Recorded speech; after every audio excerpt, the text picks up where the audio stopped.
เกิดอีหยังขึ้นกับคอปเตอร์หาก็ลงจากอลังการโชว์ไปยังบ่ทันได้ขึ้นกับวงใดแต่กำลังเกิดใหม่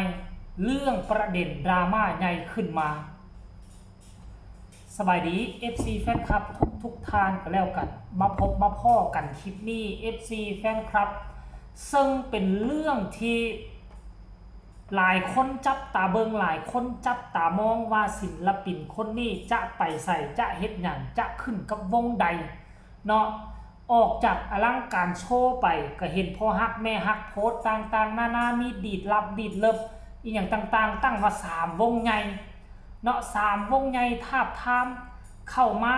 แต่ว่าปฏิเสธ3วงใหญ่หั่นเนาะแต่ว่าไปขอขึ้นอยู่กับวงหนึ่งปัจจุบันนี้นะไปขอขึ้นกับวงหนึ่งเจ้าของวงนั่นก็ตอบชัดเจนบ่แม่นว่ามาอยู่เลยสิมาเอาแต่เงินมาลงมาไล่เอามาอ้างว่าถ้าให้น้องคอปเตอร์ไปอยู่กับวงนั่นแล้วน้องคอปเตอร์จะได้เงินมาไล่400,000 500,000มาคล้องให้ถามแน่ว่าเงินมาไล่400,000 500,000แล้วมันได้วงได้ผลประโยชน์อย่างวงได้ผลประโยชน์อย่างนี้คือสำคัญเจ้าจะไปอยู่วงใดมันบ่สำคัญคือไปอยู่วงนั่นแล้ววงนั่นได้ผลประโยชน์อย่างจากเจ้ากระแสวงเพิ่มขึ้นบอเจ้าภาพเจ้าการเจ้างานเพิ่มขึ้นบอเรื่องเล่าจะเป็นแนวใดค่อยจะไปลงลึกบอสนกพงศกรเมื่อ36นาทีจนถึงขั้นออกมาโพสต์เคลื่อนไหวเนาะเตือนสติกับคอปเตอร์ห้ามไปสัมภาษณ์นู่นนี่นั่นห้ามไปบอกว่ามีวงใหญ่3วงต้องการตัวคอปเตอร์ตัวห้อนจนตัวสั้นลึกๆดัดแต่ว่าคอปเตอร์นั้นปฏิเสธไปแล้วคอปเตอร์อยากไปอยู่กับวงสาวน้อยว่าไปท่านผู้ชมเนาะเดี๋ยวค่อยจะไปอ่านจากเพจหนึ่งเด้อบ่ขอเอ่ยซื้อเพจเพิ่นมาลงข่าวว่าแบบนี้เนาะวงการหมอลำสั่นสะเทือนคอปเตอร์พระเอกน้อยหมอลำดาวรุ่งหลังประกาศลาลงจากอลังการโชว์มีบ้านสาวน้อยว่าซั่นเด้เป็นวงในใจถึงขั้นเมินข้อเสนอดีดหลังบ้านจาก3วงใหญ่มาลุมจีบล่าสุดบอสโจวสเนเผยคลิปพูดถึงกรณีทำเอาแฟนๆอึ้งเมื่อบอสเผยว่ามีคนติดต่อมาบอกว่าถ้าฮับคอปเตอร์จะมีมาลัยแฟนคลับตามมาข้องให้ถึง4-5 แสนบาทแน่นอนแต่บอสโจส่วนกลับว่ามาอยู่แล้วจะเอาแต่มาลัยบ่ได้ต้องสวยงานวงขายของและทำงานด้วยโอ้โหท่านผู้ชมนั่นหมายความว่าบ่แม่นบอสโจสนใจเด้บอสโจนี่วงสาวน้อยนี่บ่ได้อยู่ในหนึ่งใน3วงนั่นที่มาสนใจแต่ว่าพอแม่ FC แฟนคลับและตัวคอปเตอร์สนใจอยากไปอยู่กับสาวน้อยทั้งที่สาวน้อยบ่ได้เอ่ยปากว่าอยากเอาไปอยู่แล้วมี FC แฟนคลับของน้องคอปเตอร์หันเสนอบ่แม่นเสนอดอกลงกับบอสโจว่าคันถ้าบอสโจฮับเอาคอปเตอร์ไปอยู่วงนำพอแม่จะมีมาลัย 4-5 แสนตามมาข้องให้คอปเตอร์แล้วมันเกี่ยวหยังกับวงเกี่ยวหยังกับบอสโจขั้นก่อนแล้วนี่ว่าเอาคอปเตอร์ไปอยู่วงนำแล้วซุ่มค่อยนี่สิรวบรวมเงินมาลัยมาข้องให้บอสโจ400,000 500,000 บาทเพื่อเป็นการตอบแทนที่เอาน้องคอปเตอร์ไปอันนั้นโอเคพอพิจารณาได้มันเหมือนกับว่าเอาเงินงัดกันนะแต่ว่าค่อยอ่านแล้วมันบ่แม่นแนวนี้ได้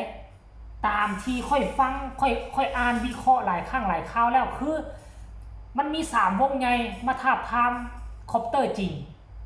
แต่คอปเตอร์และพอแม่ FC แฟนคลับบ่อยากไป3วงนั่นคืออยากไปน้ำสาวน้อยเพราะสาวน้อยโด่งดังเป็นเบอร์ต้นๆของเมืองไทยก็เลยแบบโทรไปพูดคุยกับหัวหน้าวงสาวน้อยเลยบอกหัวหน้าวงสาวน้อยว่าคันถ้าเจ้าฮับเอาคอปเตอร์มาอยู่น้ำนี่นะจะมีพอแม่นี่ตามน้ำเอามาไล่ 4-5 แสนตามน้ำมาข้องคอให้คอปเตอร์ได้คันถ้าค่อยเป็นหัวหน้าวงนะมันเกี่ยวอย่างกับกูค่อยกระชี้ตั้งคำถามว่ามันเกี่ยวอย่างกับกูคอปเตอร์สิได้มาไล่เงินล้านสิได้มาเงิน100 ล้านก็มันเกี่ยวอย่างกับกู สิ่งที่กูต้องการก็คือมาอยู่วงตู่แล้วมันสร้างมูลค่าให้วงตู่ได้บ่เฮ็ดให้กระแสวงตู่โด่งดังบ่มีเจ้าภาพเจ้าการเจ้างานมาจ้างเพราะคอปเตอร์บ่อันนี้คือสิ่งที่วงเขาต้องการแต่ว่าอันนี้ค่อยก็บ่ได้ฟันธงนะว่าเป็นจริงหรือบ่เป็นจริงมีทีมงานของน้องคอปเตอร์โทรไปหาวงนั่นแท้บ่อันนี้ค่อยบ่ฟันธงหลังจากนั้นเพจข่าวดังกล่าวนี่เอาลงไปทั้งบนนกพงศกรก็มาโพสต์และพร้อมส่งคำตำหนิติเตือนไปยังน้องคอปเตอร์ว่าแบบนี้วงไหนดีดว่าซันเดหมายความว่าดีดหลังบ้านนั่นน่ะบ่ต้องเว้าถึงได้บ่ว่าซันเดเหมือนเป็นการลดราคาจะไปลำเพลินโชว์ไปสาวน้อยก็คือไปงดให้สัมภาษณ์แบบนั้นคอปเตอร์ควรเงียบลูกและงดลงข่าวการเมินวงอื่นเนาะว่าซั่นวงการหมอลำมันแคบอยู่ว่าซั่นเด้สนับสนุนลูกต่อไปแต่บ่สนับสนุนการมันอย่างนี้การบัฟให้มีการด้อยค่าเพื่อเพิ่มมูลค่าให้ไผว่าซั่นเด้อันนี้คือบนกพงศกรออกมาเคลื่อนไหวท่านผู้ชมมันก็อาจจะมีมูลความจริงคันบ่ซั่นเพจข่าวเขาก็บ่เอาไปลงข่าวหรือว่าค่อยอาจจะแปลความหมายผิดก็ได้อันสิ่งที่บอกว่าสิ่งที่แฟนคลับของน้องคอปเตอร์ว่าคันถ้าคอปเตอร์มาอยู่นำสาวน้อยน่ะคันสาวน้อยรับเอาแล้ว FC แฟนคลับของคอปเตอร์อาจจะนำมาไล่ 4-5 แสนไปคล้องคอให้บอสโจก็เป็นไปได้อาจจะขอบบุญขอบคุณอาจจะเป็นในมุมมองนี่ก็ได้แต่สำหรับตัวค่อยอ่านแล้วค่อยวิเคราะห์ค่อยเข้าใจว่าถ้าบอสโจรับเอาคอปเตอร์ FC แฟนคลับจะนำมาไล่ 4-5 แสนนำมาคล้องคอให้หมายความว่าคล้องคอให้น้องคอปเตอร์ตามที่ค่อยเข้าใจขั้นเป็นแบบนี้แล้วคือค่อยตั้งคำถามเดิมแหละมันเกี่ยวอย่างกับวงล่ะเกี่ยวอย่างกับวงเลยเนี่ยแทนที่จะบอกว่าขั้นบอสโจ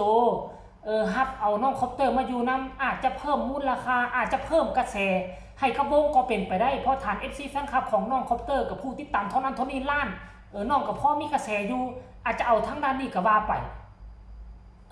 อันนี้บอกว่าถ้าบอสโจฮับแล้วน้องคอปเตอร์จะมีมาลัย 400,000-500,000มันเกี่ยวอย่างกับวงเขาล่ะศิลปิน